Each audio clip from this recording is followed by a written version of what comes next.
Iyan. Sino? Iyan. Sino yun?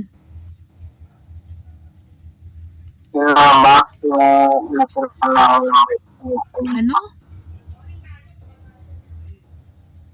yung mama, yung tagalog-peso niyo. Iyan? Na? Na? Yung mama. Magkano naging utang mo doon? Bali, nakairang ako doon ng 5K. Diba, nagpadala ng 5K. Kasi magkakadala ko kasi ng yun. Tapos nakapangutang ako kay Iyan para pang grocery kasi sa akin.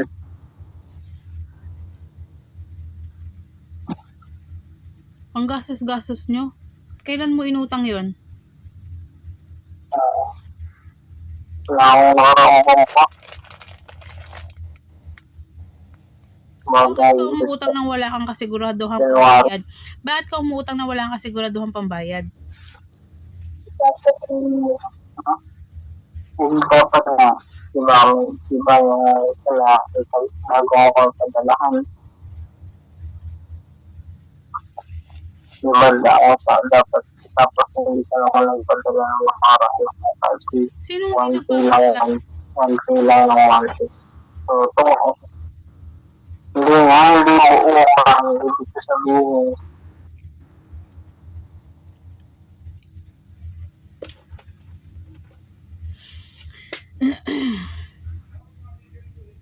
Ano, saan mo ba ginagastos? Nagsusugal ka ba ulit? Meron ka bang sinusuportahan? Hindi, dito lang sa akin. Di ba, minsan pag kapal. Kasi, gatas, diaper ako. Wala ka namang ibang inaano. Oo nga. Nag-uusap lang tayo Nag-uusap lang tayo. Hindi ko talaga lubos maisip kung ano yung kulang eh. Kasi nagkwenta ako, nakita mo naman. Kahit ibawas mo pa yung sinasabi mong nagbayad ako ng training.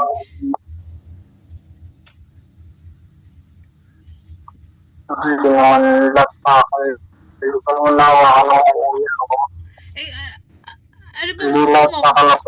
Hindi po pwede yung buo na ibibigay ko sa'yo kasi wala naman akong buong natatanggap na sahod dahil komisyon ako. Komisyon. Kung ano yung kikitain ko sa isang linggo, iipunin ko yun.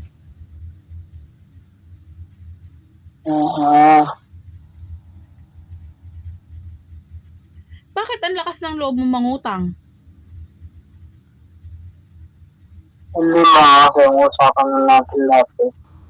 So, ibig sabihin, ang usapan na yan pa yung noon. Yan yung noon. So, ibig sabihin yung utang mo noon pa yan.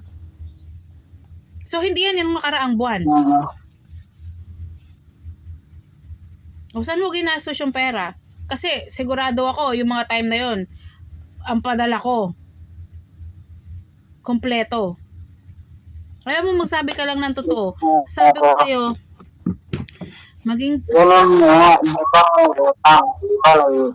mo bang sabihin sa sarili mo, kaya mo bang sabihin na hindi ka marunong mag-budget? Or, tatlo yan. Hindi ka marunong mag-budget? Or, nagsusugal ka na naman? Or, meron kang ibang pinagkakagastusan. Yun lang yun. Tatlo lang yan.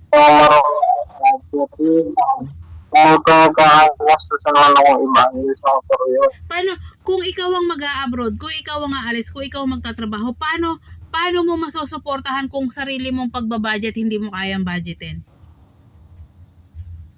Paano mo masusuportahan yung dapat mong suportahan?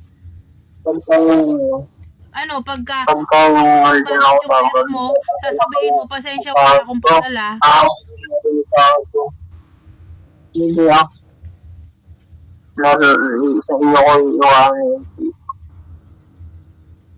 Alam mo, para hindi ka nahihirapan mag-explain, dapat ang sinasabi mo yung totoo. Kasi sa totoo lang, kilalang kilala na kita kung nagsisinungaling ka o hindi.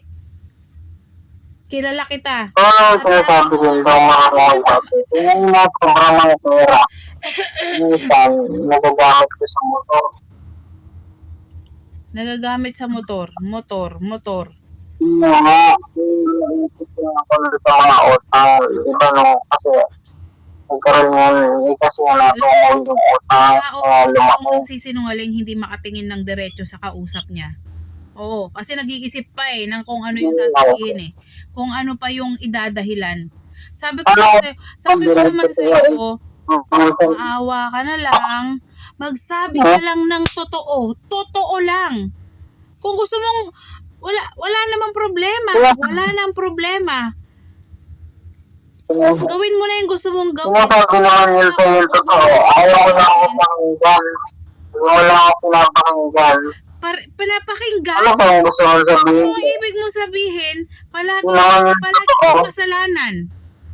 Ilang beses na tayong ganito. Nagsimula tayo doon sa perang hindi mo ibinayad sa bahay.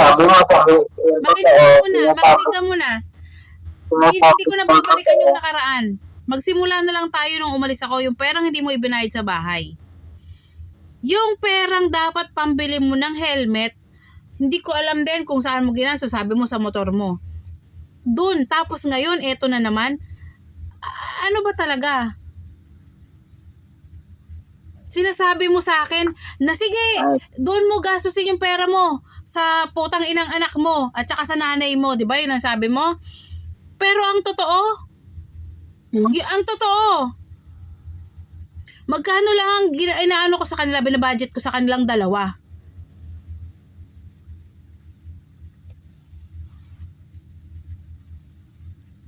Alam mo, gumawa ka ng mga bagay na gusto mong gawin, pero wag yung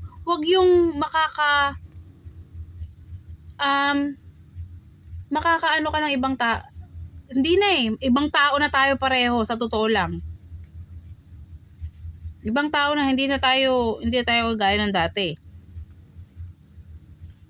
Grabe. Sabihin mo salbahe ako. Pero ang totoo, hindi naman talaga ako salbahe.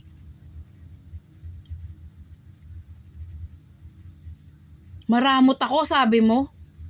Maramot ako.